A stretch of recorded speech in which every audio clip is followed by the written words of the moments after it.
when she arrived. And you were telling me about the workplace issues and getting together after Amendment 64 passed in Colorado, and how the law, and John referred to this a little bit, John Schiff, it was so prescriptive that there was a word around employers being able to prohibit marijuana use from their employees. Can you talk a little bit about that story and just tell people about that while I look through these? Sure. Your law is a mirror of pieces of ours. They're basically copy and paste, but what I'm seeing in states as this spreads around is that the people who are writing these laws from Marijuana Policy Project find ways to make it a little bit more and more in their favor. So we felt like we had a strong employers clause. Your language is almost identical. There's a few little tweaks, just a little bit softer language. But ours said that employers were not prohibited from restricting marijuana use in the workplace or by employees. So we felt that was strong. We felt pretty solid. So I'm sitting on the task force that the governor appointed, and we are supposed to say, these are our recommendations to go up to the legislature on how to enforce this. And we said, look strong, zero tolerance, we're good to go. And the attorneys that were there representing cannabis, who were also members, because they had to have fair and equal representation, they go, wait a minute, we use the word restrict on purpose, because restrict does not mean prohibit. Restrict means limit. So if you reread the wording, it says employers can limit the use of employees in the workplace. And then they went to stress, that means in the workplace, not outside the workplace. And so they were very certain to tell us that in Colorado, it's now an employee's constitutional right to use marijuana, which should supersede the employer's right to a zero tolerance workplace. And they guaranteed that if we did not agree with them, they would get it overturned in the courts. So I have a minority report that lists all of the places in Colorado law where employers lose their rights to a safe and drug-free workplace, and it was not what we expected. It took us by surprise, because we felt that was one place in the law where there was strength, and I'm seeing the same exact words being used in your proposal that are triggers for me to go, not exactly what it seems. Thank you, Joe. Appreciate it. Okay, so I'm going to read some of these questions, and then you probably had some of these questions were written before the presentation, and so they look like they've been answered. So we can just turn it over if you're okay with it to the audience. Ask questions. Yeah. Okay. So here's a question: can a medical marijuana dispensary sell their surplus to a recreational outlet if they are a 501c3? I think that's the question. Yeah, and do they lose their status as a nonprofit if they do that? We have a facility that just opened Quincy, and absolutely, he says yes, blah blah blah. But if the money's there, he's not going to let it mold and grow or whatever the hell it's going to do. Right. What does that do? Can he do? He says he's not, but that's correct. Well, it's a great question. If you think about it, in 2012, the medical marijuana law said that if you run a medical marijuana dispensary, you will be nonprofit.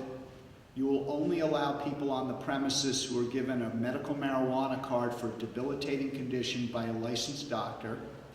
You'll preserve patient confidentiality, and you'll follow the regulations of the Department of Public Health.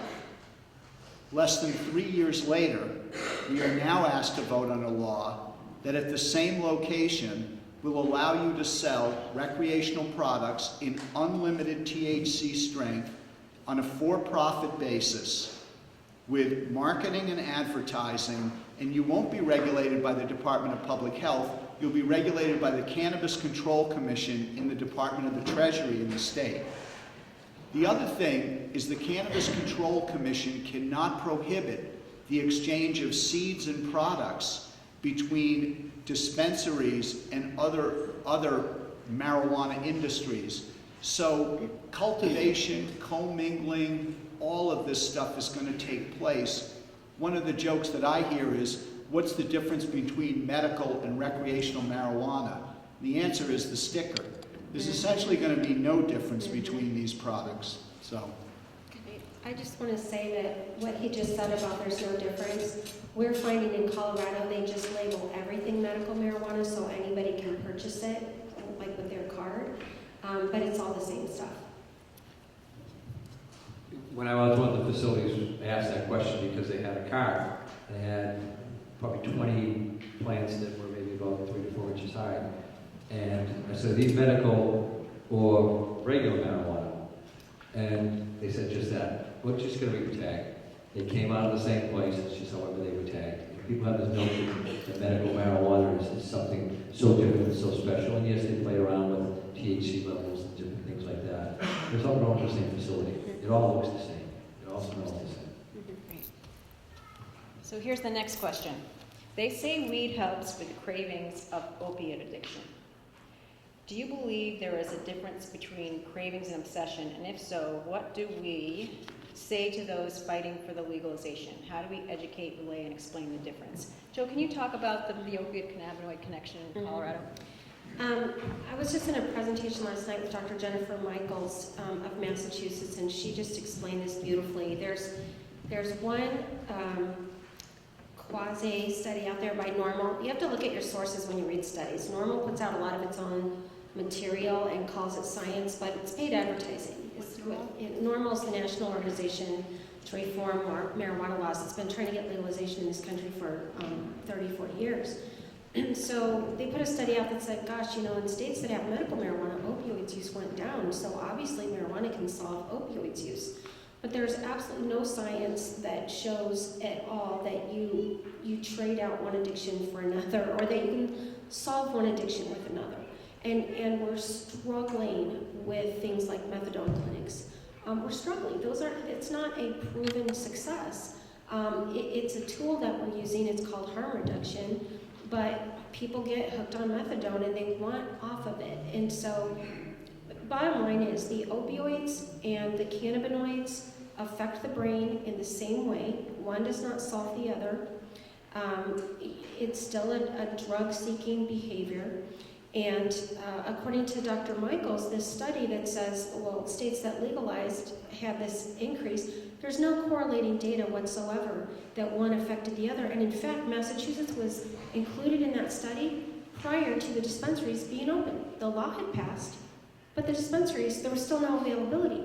So drawing that correlation is a false dichotomy, and that has not been proved. There's absolutely no science behind it. It's an idea that's spreading rapidly, but talking to treatment providers, they say that's an absolutely ridiculous notion, and we need more physicians to write about that who do treatment, because we're being fooled by that again.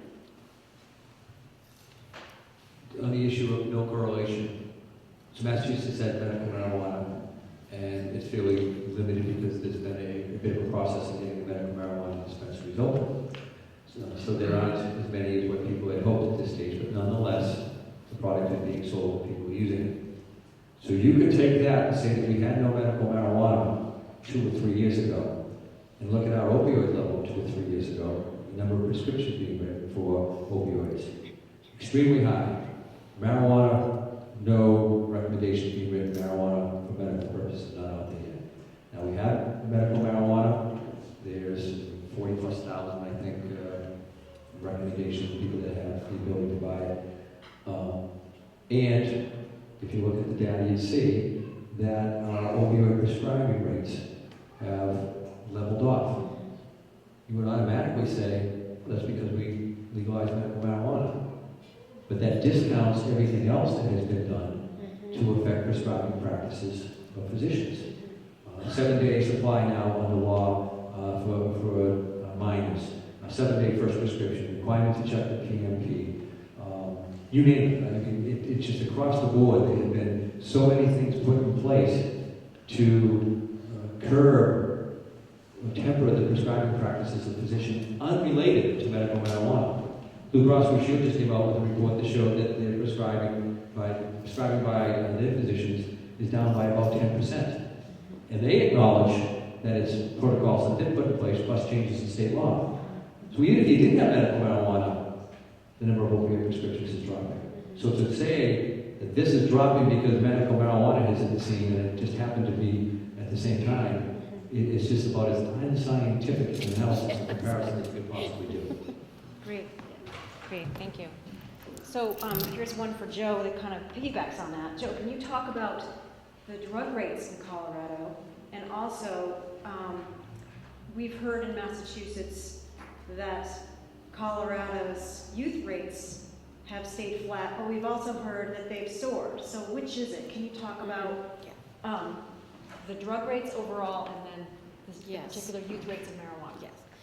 That's such a great question. First of all, we were initially told that alcohol use would drop if we legalized marijuana. Our alcohol use has gone up. We were told opioids would drop. Our opioids have increased.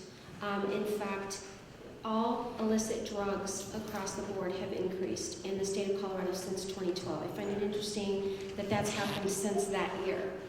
About our youth, so there's one in-state survey that indicated that youth remained flat, and that's the one that went around the world.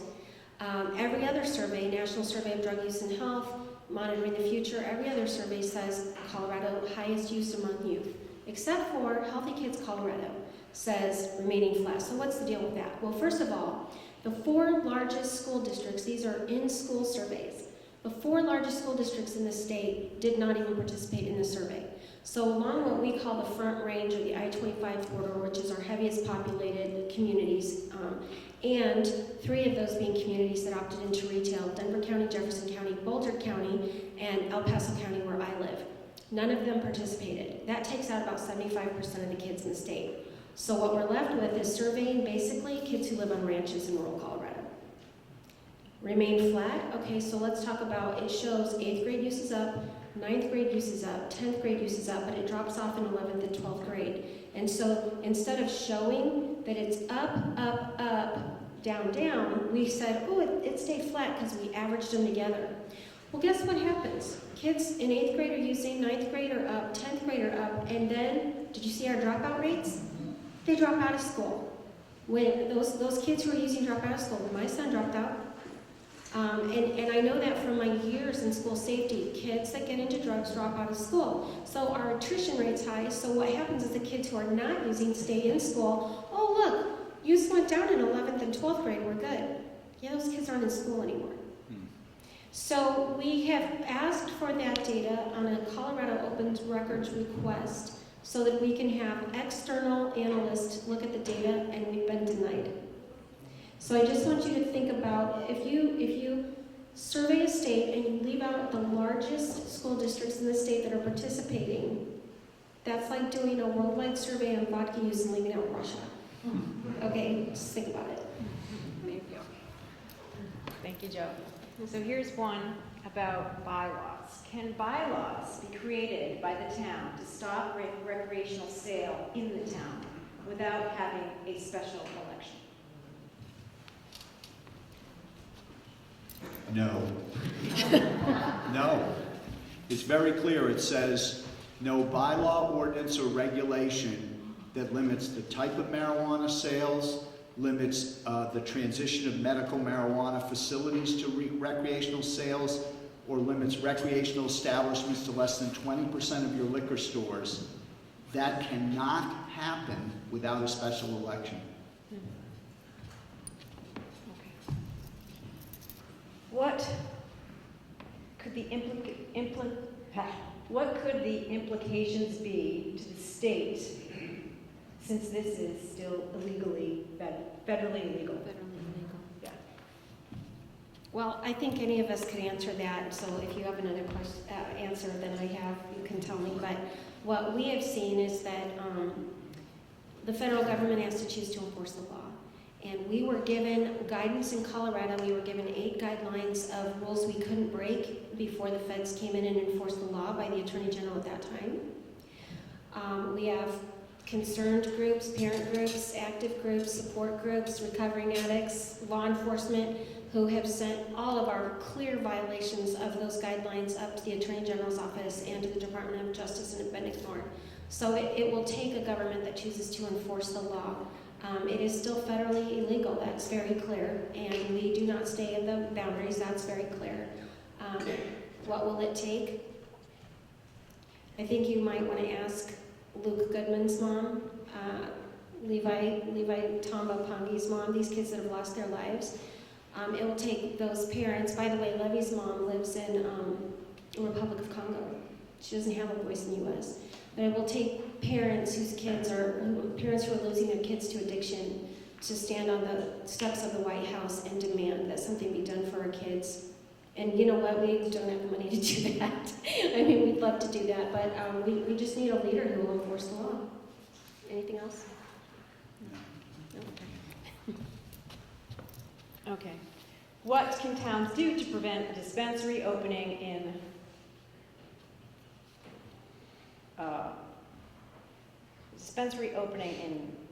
something when we already have cultivation site and have asked for, and they've asked for a medical dispensary. So I'm thinking this is probably specific to Holbrook, but what can Holbrook do to prevent dispensary opening here in Holbrook? That's what the word was, Holbrook.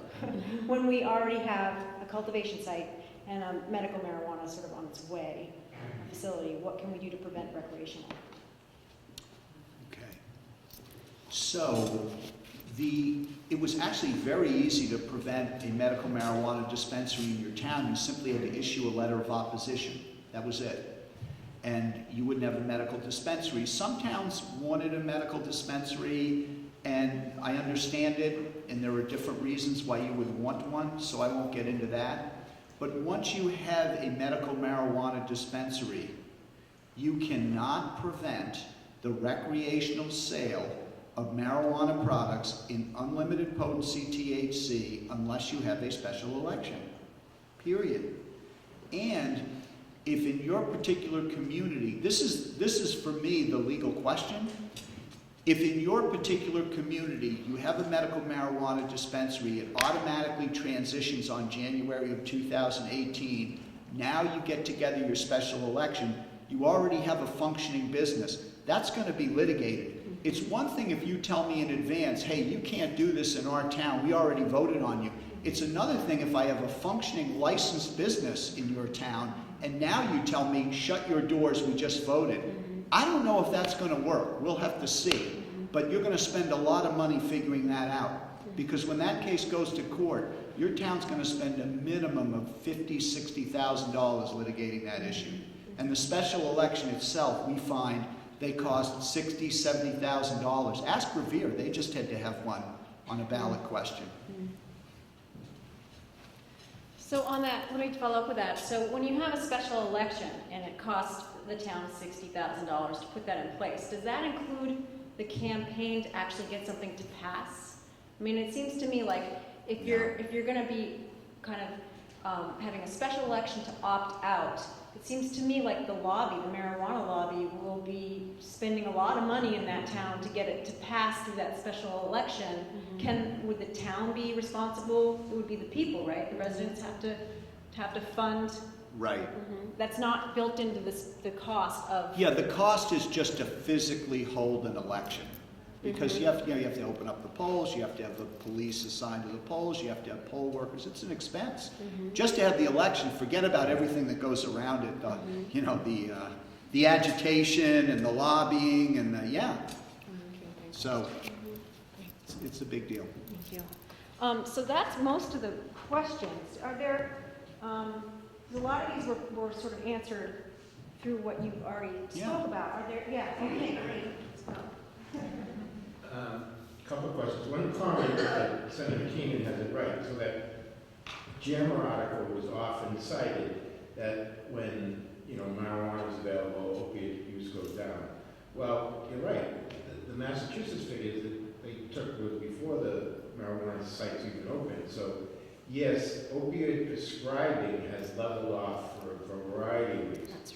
All across the country. It's a good thing. They haven't dipped much, but they're on an exponential trajectory 5 or 6 years ago. So the JAMA article is wrong, but it's often quoted and it's well respected. The other question I have is that the medical marijuana, I blame that it passed because of the way it was worded. They used the word compassion, they used the word humanitarian. Now, John, you said there was 4 competing bills, and this is the most liberal as far as the industry. What happened to the others? Why does the one that's the worst one win. Question. Well, the simple answer is the other three were not backed by the money that this one was backed by. And it's expensive. They went out and they gathered 70,000, more than 70,000 signatures to put it on the ballot. So it was really just a dollars and cents thing. So the more signatures is the one that wins? Well, just to even get the signatures. Yeah. The other three, there were varying reasons given, but it was essentially like, we don't have the money to pursue this, but we certainly don't have the money to compete with the version that's being put out to the voters. And it's interesting because the drafter of those other laws, he's even said, I'm not going to vote for question 4. This is sort of, hey, legalization for the people. He's like, I'm not going to vote for question 4. That wasn't my vision. So interesting. So I'm going to give you this mic, and this will ask questions for. All right. I'll tell you this, I was in a debate in Needham, and because we couldn't find anybody else who knew about this law, so they asked me to do it to be on the yes side, and they had the no side there. And I looked her up afterwards, and she was the vice president of a market research firm, and then I looked at the Office of Campaign Financing expenses and where they put their money, and her firm had been paid $30,000 on September 29th. I was like, that's why she was so good and slick up there fighting me, and I'm a volunteer. So, Hi, this question's for John. John, can you talk a little bit about host agreements, and will those hold up at the election? So if there's a host agreement for a medical dispensary with a city or town, how will those hold up after the election? Yes. If it passes. Sure. So quickly, some communities have entered into host agreements with, medical marijuana dispensaries, and they've said, we want to limit, we want you to promise us you won't sell recreationally and other things. And again, I know I'm repeating myself a little bit, but those are going to be unenforceable when this law passes, because this law says two things. The first thing it says is if you have a medical marijuana license now or in the future, you will be able to sell recreationally at the location where you are providing medical marijuana, and you can do it on January 1st, 2018 without a license and unregulated if the Cannabis Control Commission doesn't do that. And the other thing it says is a community cannot prevent you from doing that unless they have a special election. So there it is. End of story.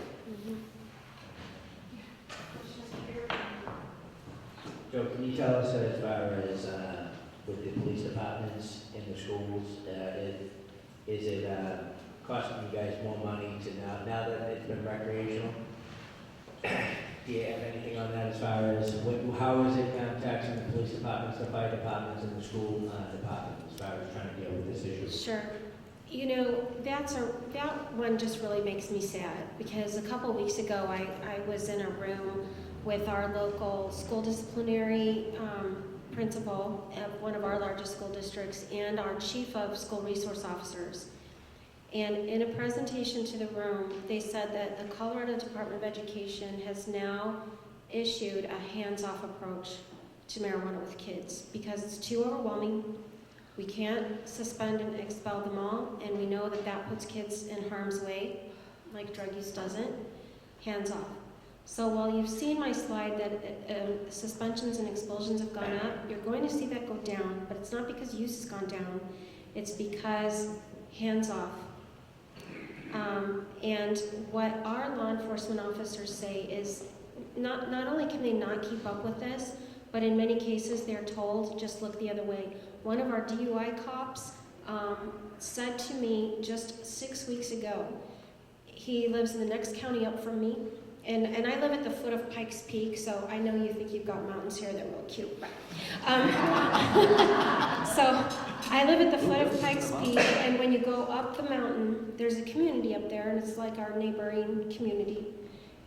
This DUI cop pulled over a car with 18 pounds of pot in the trunk, and he called his chief for backup to see what to do, and he said, send him down the hill to the Springs, we're not going to deal with it. That's what is happening, because they are overwhelmed. They don't even know where to store all the pot that they're capturing that is black market and illegal. By the way, keeping the cartels out, folks, we've got cartels from Cuba, Vietnam, Russia, Colombia, I could go on and on and on, moving in and taking over gated communities to grow in houses because they totally undercut the tax in the retail market and they're just shipping it out. The other thing I want to say just as a side, I just want to make sure that this gets said for the kids in the room. When you tell your kids that you're going to legalize something because it has medical value and you call it a medicine, what do those kids think when then you legalize it for recreational use? How many want to do recreational Vicodin? Recreational oxycodone, anyone? What are we doing?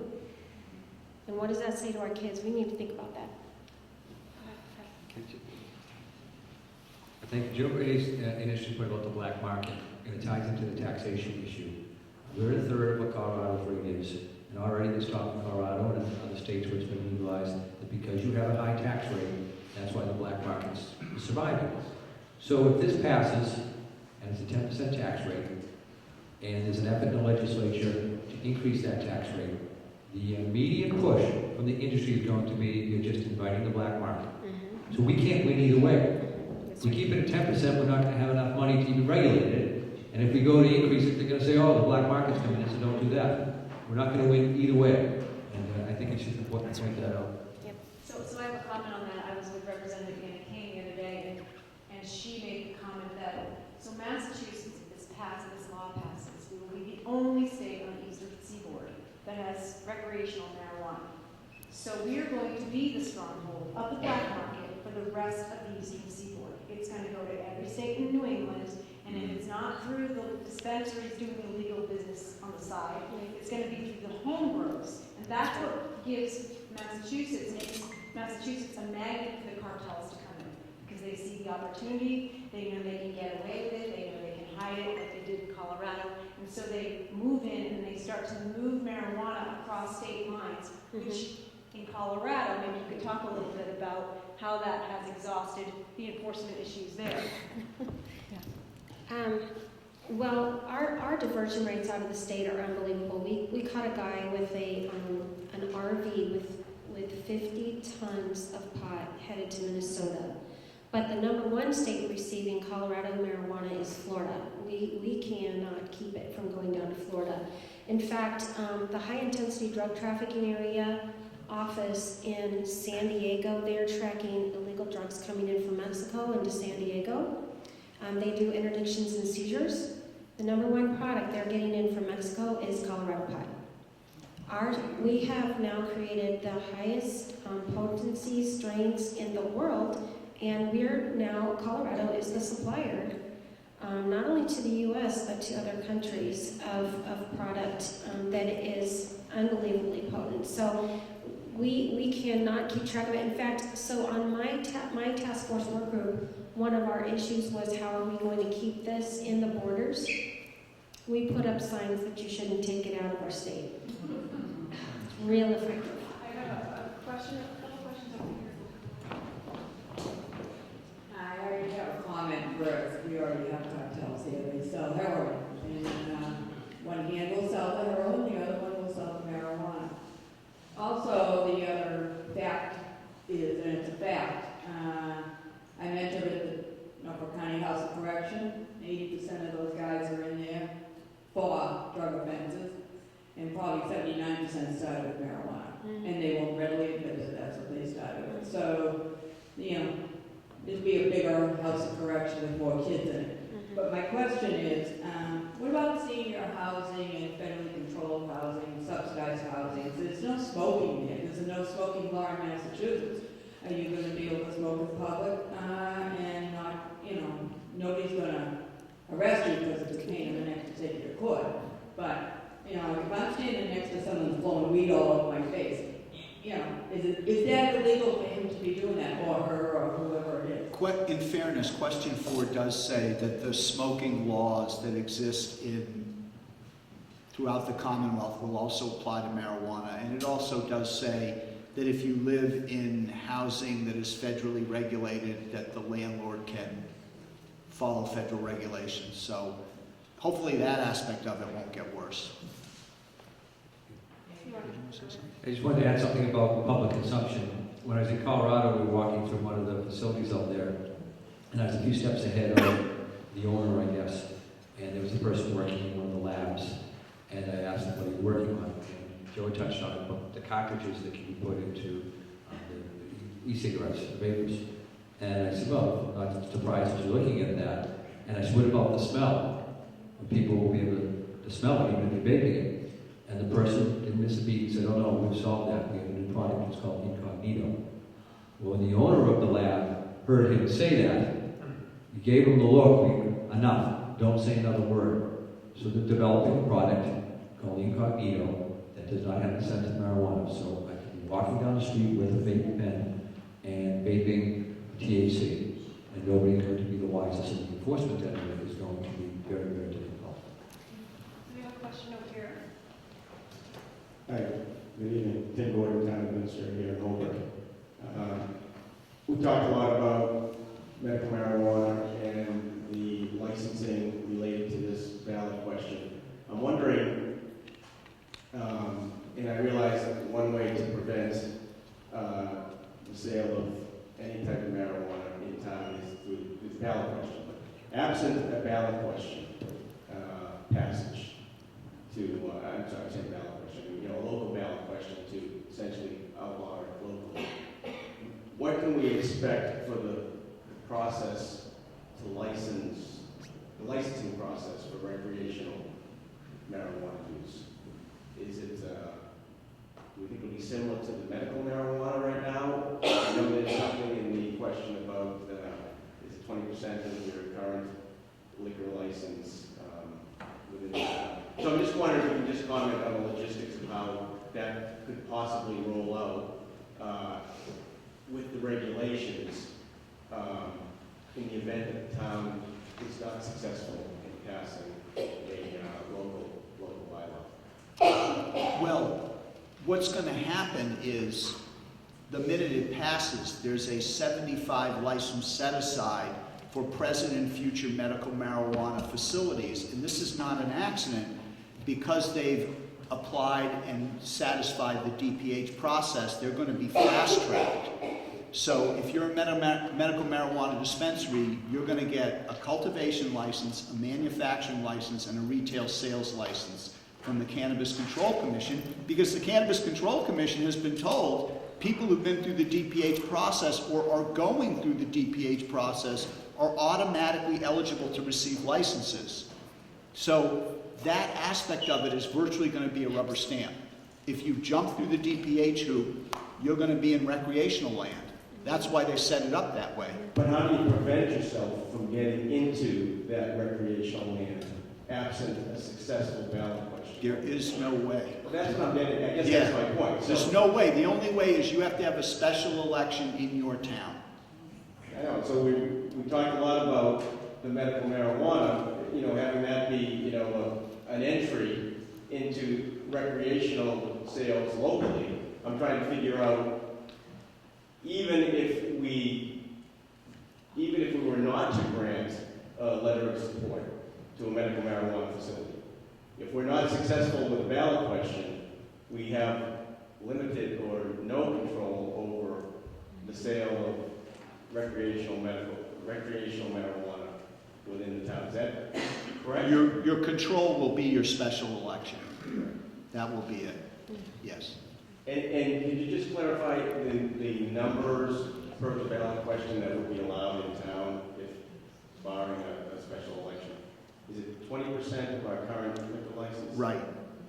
Factual. 20% of your current liquor licenses. And do we have any control over where they would be able to go?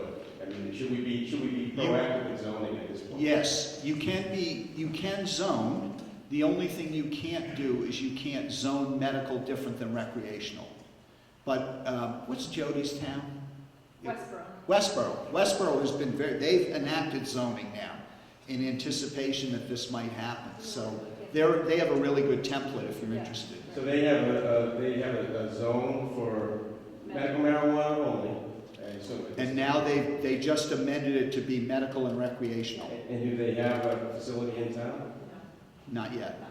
So they would be, but if there was one to come into town, it would be limited to that zone. Right. And that's an acceptable provision, right? Yes. And how liberal, how restrictive can you be with the zone? Is it, can you, what would be a foul, I guess? What's that? No, actually, I'm thinking in the other extreme. Could we just go into like a small section of town and say, that's it, guys, take it or leave it? Westboro went through the process. I think at one point they put it right on top of a huge car sales place that has been there forever. So there's no way it's moving, but they put it in that zone. And I'm not sure if that still stands. Two things. First of all, I hate to be a lawyer, but it really does depend on your community, so you really should consult, a local zoning lawyer. But here's the monkey wrench. You can zone, but again, if you make the zoning too restrictive, then the recreational people argue you've made it unreasonably impractical for me to have a business. You gotta balance it, you gotta find the happy Right. medium. Right. Great, thank you. Sure. You could also do what Waltham just did. Their city council voted to oppose, Heidi, we have to take this young man's question over here. Yes. Is this the worst Tuesday night of your life or what? Go ahead. Yeah, if this law is passed, will it be repealed? Will it be pardon? Repealed. Well, I'm glad you asked that question, because right now in Colorado, I heard there is a people's movement happening, and I'm going to ask Joe to talk about what's happening in Colorado, because there is some outrage happening there. We have a city, Pueblo, Colorado. It's about 35 miles south of where I live in Colorado Springs. They have started a movement of the people to repeal retail sales in their community, and it's a big deal. We were looking at, was there a possibility to do this statewide, and people still believe the money will show up at some point, although the majority of voters say we were tricked. And they're upset about it, but we made this an amendment to our Constitution, so we have to have a pretty big majority to overturn it. So anyway, there are citizens in this community of Pueblo where, you can watch videos online of what's going on in that community. It's stunning. And they're voting on election day this year to see if they can't take back their community and oust this out of their community. They will be sued. They will face litigation. It'll be a tough fight.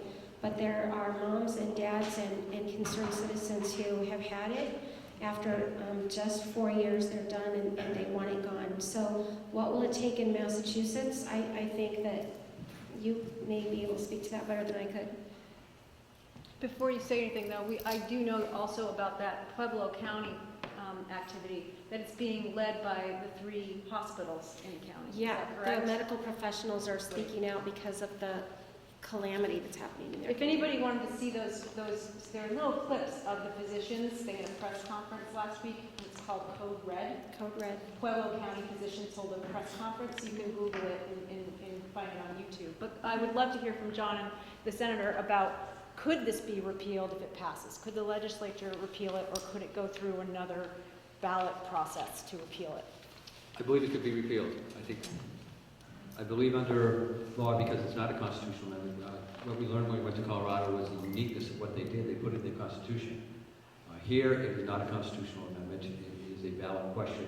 So the legislature would have the ability and the authority of the law to repeal it. That's my understanding. Whether we do or not is an entirely different question. Great. So there's some more question down here. Did you have a question too?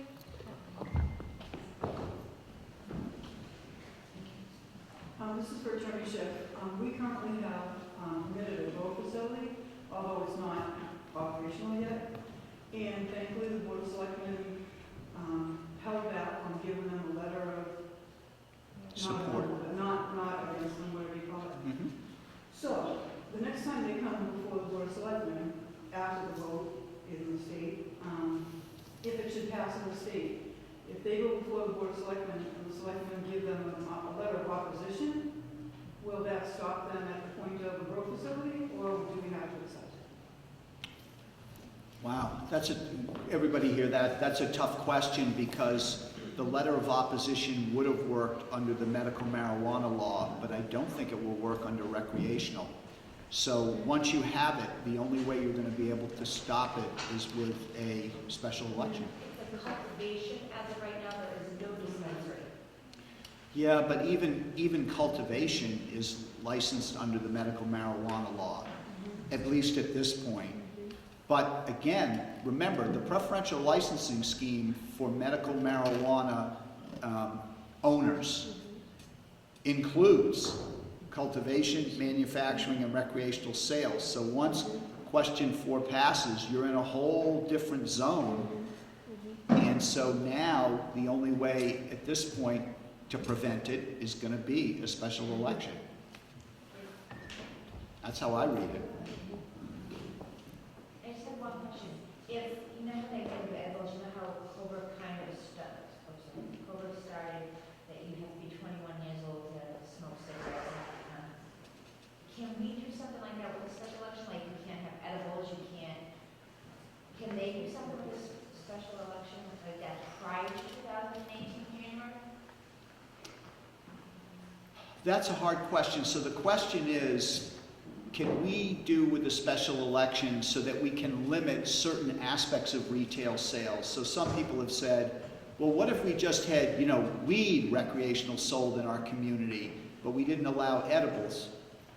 I don't think you're going to need a special election for that, but a local regulation can't be inconsistent with state regulation, and the Cannabis Control Commission is the one that's going to allow products. And by definition, under this law, recreational sales includes marijuana and marijuana products in unlimited THC, including food, beverage, and drink. That's in the law. So good luck stopping that on the local level. At the local level, you can regulate things like hours, although that's probably only going to be in parameters set by the state. You may be able to regulate things like setback and the closeness of a recreational facility to a church or a school. You'll have marginal things you can do. I don't want to downplay it, but don't think you're going to be able to sort of, pick and choose what you want in your community. You're going to have a pot shop, and they're going to sell edibles, and it's going to be allowed by the state regulatory agency, and there's nothing you're going to be able to do about it. Can I just add a little bit about edibles and ointments? They are within the definition of marijuana that's in the proposed law. And the regulations that will fall under the Cannabis Control Commission. Now, we had, I don't know if any of you heard about the New England Compound Center on Framingham. If you remember, 53, I think, people died, hundreds of people fell seriously ill. They were in a somewhat regulated industry. But what we realized is that there really wasn't a whole lot of regulation. So they were making what were supposed to be sterile compounds, and their lack of adherence to accepted industry standards resulted in people dying. So we passed laws in the legislature to make them, compounding pharmacies, comply with the USP, the United States Pharmaceutical Code. We also did it for non-sterile products. Sterile products might be something that's injectable. A non-sterile might be something that you eat. So we were concerned enough from what we learned as a result of what happened at the New England Compounding Center to anticipate that there were going to be greater problems than what which were occurring here in Massachusetts and throughout the country with non-sterile compounded products, ointments, creams. So we required them now to comply with a regulatory framework. And yet none of that will apply to a marijuana facility that is making an ointment, a cream, some topical. When I was out in Colorado, we were in a facility that was making some of these products, and they had some of the advertising materials on the wall. And one of them was, are you a weekend athlete that has shoulder pain? And it had a product. They had love potions that they were selling, none of which had to comply with the standards that would otherwise apply to food products, to beverages, to ointments, creams, and things of that nature. So we spent all this time in Massachusetts trying to prevent what happened at the New England Compounding Center from occurring again, anticipating that some of these topical ointments were going to become more of an issue than what they already were. And yet, if this law passes, they can do whatever they want. Those products, and down the street where somebody's making a legitimate shoulder pain ointment, has to comply with all kinds of standards. And they can just do whatever they want under the way the law is written. This is the final question, because we're going to have to wrap it up right now, but we do have somebody over there, so we'll do 2 more questions and then we'll wrap it up. So go ahead. So you answered part of the question, and I guess I have a question / statement. This really seems like, you know, a repeat of the pill mills in South Florida and Tennessee, where you know there was no regulations and you know drugs were dispensed at an alarming rate, and then once the problem got bad enough, then people stepped in. So there's real frustration with that. There's real frustration with the fact that it's super concentrated. You mentioned freebase. So, you know, if I had cocaine on me and I took it home and I manufactured it into crack, now we're talking about 2 different classes of drugs and 2 different types of laws. So you're talking about freebase THC. There's no way that we can attack this bill where now you're talking about that it's becoming classified into a hallucinogen. So if I got caught with super concentrated THC and I had a bag of mushrooms on me, I'd be charged with the bag of mushrooms or acid, but I wouldn't be charged with the super concentrated THC. Now, how is that passed without violating laws in the first place? It's almost like we're saying we're allowing law to be broken, and that's confusing. You are exactly right in that we're saying we're allowing laws to be broken. So think about this. If we could go back 100 years, and Philip Morris came up here and told you, we're going to pass this law because cigarettes are harmless and we might as well control it and make all this money, and it's not addictive, and this is the best thing for your state to generate revenue, would we do that again? But we are being sold this because people have dollar signs in their eyes by the people who are going to make the money, and they are writing into the law that they're going to control it. So they're the ones who will make the regulations over it. And trust me, these gentlemen here, they didn't write this law. You people here, none of you wrote this law and took it up. It's the industry, the Wall Street industry, who has written this law in my state, in your state, and every other state where they're legalizing. They're bringing it and selling to people a lie of money, a promise of money, and we are selling addiction for profit and ignoring the law on the promise that we'll put some bucks in our pocket, and it's not our pocket that they're going to go to, and our kids are going to pay the price. That's a very astute recognition of what's happening. I have a very important question. What are the people in Holbrook going to do to fight this law? Many people in Holbrook think, oh, we're going to get some of the tax money. So, of course, that's a good argument. Well, I do want to say that my hope is that you will go out and just talk to people you know. And when you tell people, look, you know, I went to a talk and, I heard a really powerful woman from Colorado and it's just a nightmare out there. And I actually had somebody talk to me about what's in the bill, and we're legalizing, you know, these edibles that have these high concentrations of THC. It's not the weed that you think about. It really makes a difference. We're very close. We're very close right now. So anybody that you can talk to and persuade to vote against this is really important. So, you know, I hope you can do that. I can speak a little bit about what you can do. A couple things. Right off the bat, you can tell your friends, this law was written by the marijuana industry for the marijuana industry. It is not in the interest of our people or of our communities. I got this information the other night. You can go to the NAPA website, which is mapreventionalliance.org. There are documents in there, very easy to read, about what the law authorizes. The pieces that are from the Lottie Law Group that John Sheff wrote about the stripping away of local control are there. You can copy them and hand those out. You can also purchase your own no signs. One of the things that's happening with this campaign is that we are outspent by a lot of money. We do have have a couple $1 million, and it's all going into TD ads to spread the word. So the ground game is up to us. So if you want to purchase your own lawn signs, there are ways to do that. We can get that information to Jen Cole, and you can ask for it. You can have a lawn sign out on your lawn, and you can get them for any of your friends or anybody in your family, and you can send them anywhere you want to.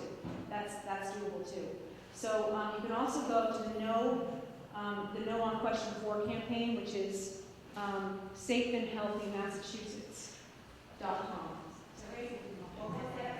Safeandhealthyma.org. No, it's .com. I think it's .com.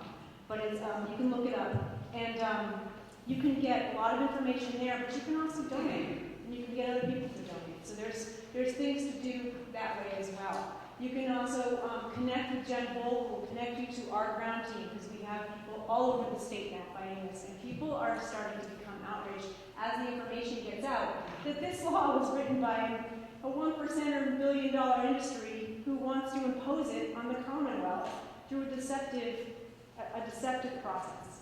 So there are things we can do. We have, I think, 13 days. So but the race is tight. And I'll also tell you this, the polls are showing that we're slipping a little in the no, but I've heard that poll that was just run is an unreliable poll. Maybe the senator could talk about that. I don't know if you know anything about the recent poll that was run. Okay, so yeah, but I was told that it's not a very reliable poll for multiple reasons. I don't really understand it, but don't trust the polls. Just keep talking about this. Does the signs gonna cost anything? The signs do cost. I don't know what they cost. I think with the No campaign, you get them through that site, they're $25 a sign. But if you go through it, if you get your own, we can give you a design, and you can order them yourself and less. Okay, great, thank you. Yeah. So then, thank you. Let's thank our guest, Joan. Yeah.